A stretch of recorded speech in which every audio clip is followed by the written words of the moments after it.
Aan DA91-voorzitter Angelique Del Castillo vroegen wij om een reactie voor wat betreft de in staat van beschuldigingsstelling van gewezen vicepresident Ashwinedine door het parlement. Del Castillo die geeft het parlement alvast een pluimpje. Het grote werk die ligt nu bij het Openbaar Ministerie. We voeren nu naar DA91-voorzitter Angelique Del Castillo in gesprek met TBN Prime Alert. Gisteren heeft de Assemblée een juist besluit genomen, laten we daarmee beginnen, om de heer Ashwinedine in staat van beschuldiging te stellen, zodat de PG zijn onderzoek kan voortzetten. U weet ook dat wij als DA91 voorstander zijn dat deze drempel, die op weg van de PG is om zijn werk volledig te doen, weg te halen uit onze grondwet en ook die wet die erbij hoort. Omdat wij vinden dat dit een onnodige drempel is. Wanneer elke burger in aanraking komt met de rechtspraak, met de justitie, dan hebben we allemaal dezelfde mogelijkheden om onze onschuld aan te tonen. U weet, in ons rechtssysteem geldt, je bent onschuldig totdat schuld bewezen is. Waarom zou het anders moeten zijn voor beleidsmakers en voor gewezen beleidsmakers? Het is een onnodige drempel die geplaatst wordt. En het brengt onze assemblee bij elkaar elke keer weer om een besluit. U weet hoeveel uren, u hebt gezien hoeveel uren er overheen gaan. Discussies over en weer, pogingen van mensen om op de stoel van de rechter te gaan zitten. Het was heel frappant trouwens. Ik denk niet dat het vaak in de geschiedenis van de wereld zelf voorkomt. Dat de persoon die in staat van beschuldiging gesteld moet worden, zelf het woord voert om zichzelf te verdedigen. En lid is van het college. Om mede te stemmen, wel of niet. Weet u, over het algemeen bij maatschappij met een hoge moraal, wanneer een dergelijke verregaande beslissing genomen moet worden, dan onthoudt die persoon zich van participeren in de discussie en onthoudt zich ook van de stemming, om te zorgen dat het daadwerkelijk zo objectief mogelijk geschiet. In Suriname is ook dat verloren. Meneer Adine heeft zelf actief geparticipeerd in het geheel.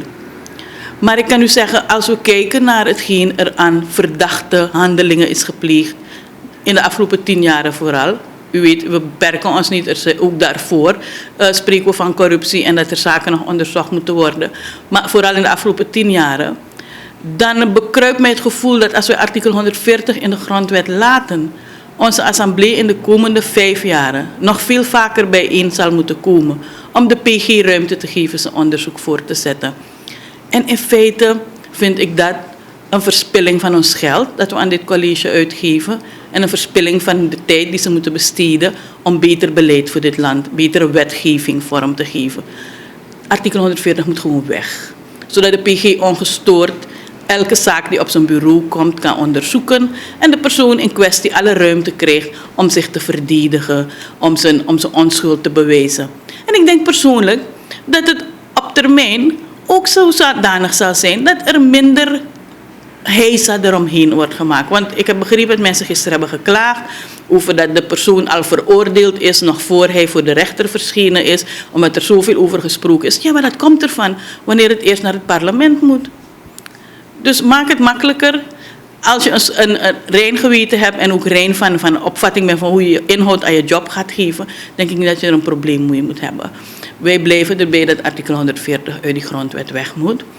Wat betreft meneer Adine wensen we hem heel veel succes met het rechtssysteem. We merken dat ook zijn voorzitter druk gebruik maakt van alle mogelijkheden die het rechtssysteem hem biedt. Als elke burger in dit land gelukkig de ruimte heeft binnen een democratische rechtsstaat, zoals we die hebben, laat hij dat ook doen. Als hij onschuldig is, dan weten we dat ook. Maar als hij schuldig is, dan moet hij die verantwoordelijkheid dragen. Niemand is uitgesloten van het dragen van een verantwoordelijkheid op basis van de status die hij in dit land bekleedt of bekleed heeft. Integendeel, meneer Ganesh, het moet me van het hart dat ik het heel erg vind dat als een argument aangevoerd werd dat omdat de meneer vicepresident geweest is, als zou hij zich schuldig hebben gemaakt aan wat dan ook, het buitenproces zou moeten worden afgehandeld om hem te beschermen. Meneer Ganesh, waarmee zijn we bezig in ons parlement? Zijn we daar niet om het volk te beschermen? Moet de wetgeving niet in dienst staan van veiligheid en bescherming van deze samenleving tegen schurken en criminelen En vooral die zich ophouden binnen de politiek. Erger kan niet. Gisteren wat ik hoorde, het liet je eigenlijk een beetje rillen. Dat de politiek zo geïnterpreteerd wordt nu. Hoog tijd voor een radicale verandering. Artikel 140 uit de grondwet. En meneer Adin, heel veel succes bij de rechter. We kijken uit naar de bevindingen. Wij geloven in de rechtsstaat en in een eerlijk oordeel. Een oordeel dat door niets en niemand beïnvloed wordt, maar dat recht doet en bescherming biedt aan deze samenleving. Voor de verkiezingen, mevrouw Del Castillo, zijn er nog heel wat andere projecten genoemd, waar ook mogelijk corruptie, fraude heeft plaatsgehad. Als we denken aan de naschoolse opvang, als we denken aan Carifesta. Deze regering moet ook daar werk van gaan maken. Jazeker, we moeten niets niet onderzoeken dat onderzocht moet worden. Deze samenleving verdient beter, hebben we steeds gezegd. Maar heel belangrijk daarbij is dat ook onze rechtsstaat goed kan functioneren. We weten dat er behoefte is aan veel meer rechters. Een heleboel mensen wachten heel lang op rechtspraak. En dat is ook een mensenrecht, dat je heel snel gediend wordt, dat je snel weet waar je aan toe bent. Iedereen heeft daar recht op. En we willen dat mensen het geloof in die rechtsstaat behouden. En wanneer mensen te lang wachten op uitkomsten, dan beginnen ze te twijfelen.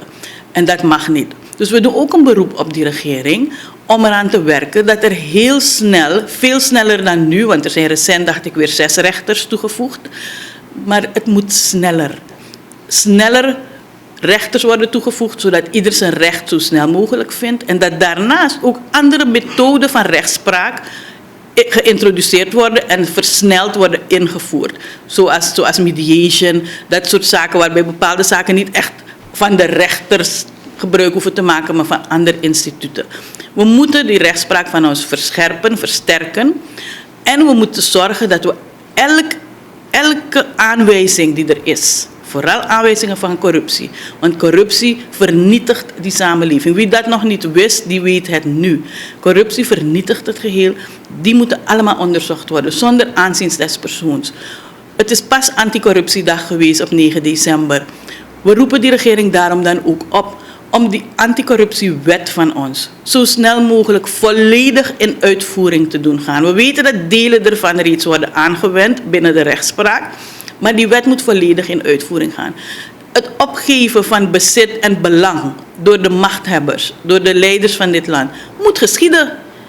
Dat is nog steeds niet geschied. De wet eist dat. Dat moet gebeuren.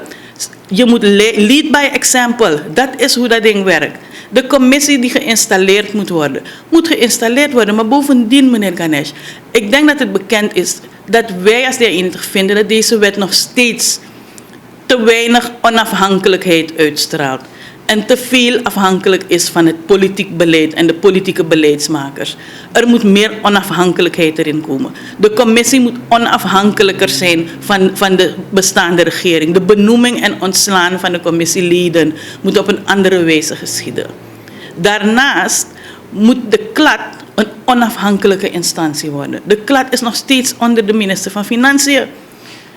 En geen enkele regering moet zeggen, ja, wij gaan niet stelen, u kunt erop vertrouwen. Nee, zo werkt het niet. Het moet controleerbaar zijn. En in de corruptiebestrijding is het succes afhankelijk van de publieke ondersteuning van die instituten die de corruptie onderzoeken. Want we weten nu in Suriname heel goed, jammer genoeg te goed, toch? Want we hebben een op de vlucht geslagen ex-minister van Financiën. We hebben achter de tralies een ex-governor van de Centrale Bank. Nu hebben we een staat van beschuldiging van de ex-VP. Dus als we nu nog niet begrijpen dat een heleboel mensen de politiek misbruiken als dekmantel voor criminaliteit en voor corruptie, dan weet ik niet wat we nog meer nodig hebben.